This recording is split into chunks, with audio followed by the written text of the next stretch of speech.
Mira estos rostros cansados, callados, resignados. No es solo un tren, es un lugar donde terminan los que el sistema olvida. Esta obra, El vagón de tercera clase, fue pintada en el siglo XIX por Honoré Daumier, pero podría haberse pintado hoy. Vamos a hablar de esto, de un exalcalde que se burla del hambre y de cómo Kafka, en Un artista del hambre, ya nos advierte sobre una sociedad que prefiere no ver. Hola Isaac, ¿cómo estás? Hola Rosiri, me alegra saludarte.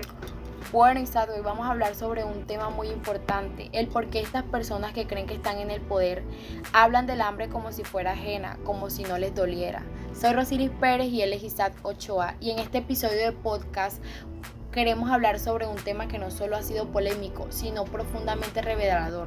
Las declaraciones de un exalcalde colombiano que con solo unas palabras dejó en evidencia una desconexión brutal con la realidad.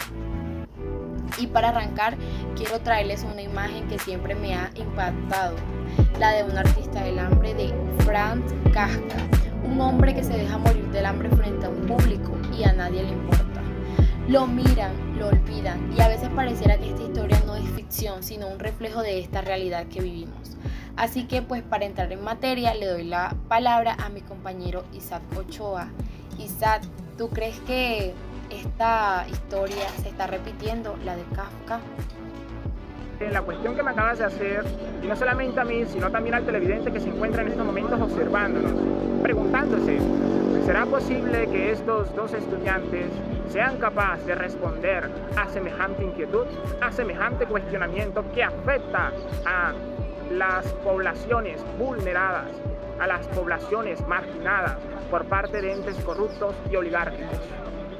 El caso que me has puesto me genera mucha cola, mucha rabia, porque, entiendo que este personaje, Manolo Duque, desgraciado personaje, decepcionó el destino que estaba presidiendo de millones o miles de personas, de cartageneros, que esperaban en él un cambio progresivo. Franz Kafka, muy probablemente hayas escuchado ese texto o esa obra de él, El artista del hambre. Nos enseña que un personaje, un artista, capaz de sucumbir su destino para de esta manera enseñarle a las personas que hay muchísima necesidad, no solamente en un pueblo, no solamente en un sector, no solamente en una provincia, sino en todos los lares, en todos los lugares donde personas cohabitan de una manera fraterna, donde hay hermandad, donde hay cariño, pero desgraciadamente no hay justicia. Por eso deberíamos preguntarnos, ¿será que Trasímaco, ese sofista del que nos habla Platón en el tomo 1 de La República, donde Sócrates le pregunta, oye, ¿para ti qué es la justicia? Este responde lo que le conviene al más fuerte. Sócrates dijo, no, Trasímaco, estás equivocado. ¿Cómo es posible que tú digas esto? Deberías leer un poco más. Deberías ver a la persona que vive en el mismo lugar en donde tú resides y preguntarte, ¿será que estoy errado? ¿Será que tengo razón? Pues sí tuvo razón, porque desgraciadamente nuestra constitución política de 1991, que sucede a la de 1886, no fue hecha para garantizar los derechos fundamentales y específicos de las personas. Si fuese así, no existiría corrupción. Si fuese así, este exalcalde de Cartagena nunca hubiese robado dinero del erario público que muchísimas personas, en este caso remunerantes, aportaban a través de sus impuestos y del IVA para que no padeciese necesidad el municipio, para que la ciudad se enriqueciera y de esta manera tuviese soporte técnico. Pero robó plata del programa de alimentación escolar, conocido por sus siglas PAES, donde muchísimos niños se van a beneficiar de ello. Desgraciadamente, en nuestra ciudad de Valledupar hay muy pocas escuelas que reciben esta alimentación. ¿Será que en sus colegios pasa lo mismo? ¿Será que el alcalde Ernesto Orozco es una persona pulcrérrima? ¿Es una persona ibérrima? ¿Es alguien que también siempre tiende a sucumbir dinero del erario público, del fisco nacional? No lo sabemos, pero es bueno que nosotros nos preguntemos sobre estas cosas. Así es, sí. Y pues yo creo que lo más doloroso es que ya esto ni nos sorprende. Es como si estuviéramos acostumbrados a que el poder hable desde arriba, con distancia, con frialdad, como si el hambre fuera solo un tema más del discurso y no una realidad que para mucha gente es cotidiana. Lo del cuento de Kafka es símbolo, sí, pero también es una alerta cuando la sociedad deja de reaccionar ante el sufrimiento, cuando mirar o ignorar se vuelve lo mismo, ahí estamos en problemas. Y justo por eso es que es tan importante cuestionar lo que se dice, lo que no se dice y lo que se normaliza. Frases que parecen solo opiniones también construyen imaginarios. Y si desde esos imaginarios se justifica la desigualdad, entonces el daño es mucho más profundo. Y sí, quizás pueda generar debate la afirmación que hice no hace mucho, cuando me refería que es por culpa de nuestra Carta Magna que termina habiendo en gran parte de nuestro país, es decir, de nuestra nación, corrupción. Pero es necesario que aclare o me especifique muy bien respecto a lo que ya había dicho. El Congreso de la República, un lugar donde está la corrupción en su máxima expresión, en su máximo estándar. ¿Cómo es posible que el Senado se encargue de elegir al Procurador General de la Nación? Eso es como yo te elijo, tú me obedeces y los dos nos callamos cuando se trata de hacer algunas cositas, excentricidades que pues termina beneficiándome a mí y quizás también benefició al alcalde en su momento, porque este alcalde no se halló preso él solo. La fiscal en ese momento, una fiscal del bolsillo, también cayó y en estos momentos se encuentra pagando cárcel. Entonces es muy bueno que nosotros nos preguntemos sobre esas cositas y de esta manera pues podamos quizás diversificar en diferentes puntos de vista. Pero veamos, ¿qué ha sucedido hace poco? El expresidente del Senado, del Congreso de la República, Iván Name, junto con el de la Cámara de Representantes, Andrés Calle, y otros personajes como Schneider Pinilla, como González, que es el exdirector del DAPRE, del Departamento Administrativo de la Presidencia, están presos. Pero este último, sin embargo, pues todavía está siendo juzgado por un tribunal. Pero preguntémonos, ¿por qué razón termina sucediendo esto? Si un presidente del Ejecutivo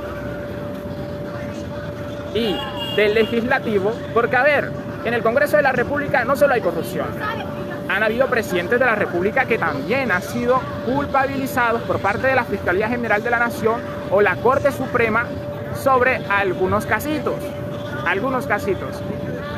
Dejo esa inquietud. Oye, ¿y cómo es que viniendo desde un poder político traten de devaluar el pensamiento crítico? O sea, y pues algo que también me inquieta, te mencionaba, es el lenguaje.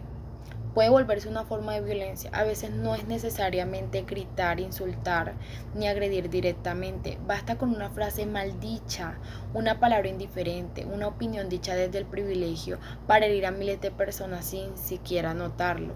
Cuando un exalcalde, una persona que en su momento tuvo poder, manejó recursos públicos y tomó decisiones que afectaron a toda una comunidad, habla del hambre como si no fuera real, como si lo estuviera ignorando por completo esa responsabilidad que tuvo mientras estuvo en ese cargo. Eso no es solo una opinión suelta, es una muestra de desconexión y de desprecio hacia quienes enfrentaron esta realidad todos los días. Y es ahí donde entra la responsabilidad como ciudadanos. Porque si dejamos pasar esto y dejamos que se convierta en un chisme, que se normalice, se vuelve parte del ruido y el ruido tapa el dolor. Por eso hablar de esto es muy necesario. Por ende estamos haciendo este podcast. Y algo más, hablar del hambre no debería ser incómodo. Lo incómodo debería ser que todavía existan personas allá afuera que están con hambre, que existan mientras otros se burlan, mientras otros derrochan estos recursos, mientras se acumula riqueza en manos tan pequeñas. Entonces no se trata solo de indignarse, se trata de pensar en qué tipo de país estamos construyendo, cuando el sufrimiento ajeno nos da igual. o cuando lo minimizamos desde un micrófono, desde un cargo público e incluso desde una red social. Finalmente concluimos, más que con una valoración crítica, hacer una serie de preguntas. ¿Qué haremos? ¿Qué haremos con un país donde sobreabunda la polarización? ¿Qué haremos con una ciudad donde se estima que hay alrededor de más de 500.000 habitantes, representando de esta manera el 40.7% de la población total del departamento? ¿Qué haremos con un lugar en donde hay muchísima necesidad, en donde hay una población precaria que está padeciendo los acontecimientos o los estragos no solo de la informalidad, no solo de la delincuencia y la criminalidad, sino también de la condición de calle? Entonces, te hago esta pregunta para que tú, oh estudiante o profesor, te preguntes y trates de resolver, esforzándote, este cuestionamiento que a día de hoy todavía nos sigue caracterizando como población. Y lo preocupante es que esto se ha vuelto común. No es un hecho aislado, no es una simple polémica del momento. Lo estamos viviendo, repitiéndose en diferentes ciudades, en diferentes contextos, pero con el mismo patrón. Los altos cargos que ignoran por completo las realidades más duras del país. El caso de Madolo Duque es un claro ejemplo de esto. Sus palabras no solo muestran indiferencia, sino que también muestran esa desconexión total con la gente. Y es ahí donde entra la literatura. Nos vuelve a hablar Kafka en Un artista del hambre. Nos mostró hace siglos cómo la sociedad puede mirar el sufrimiento humano sin sentir siquiera algo. Esta imagen se sigue repitiendo hoy, pero con rostros diferentes y con el mismo silencio.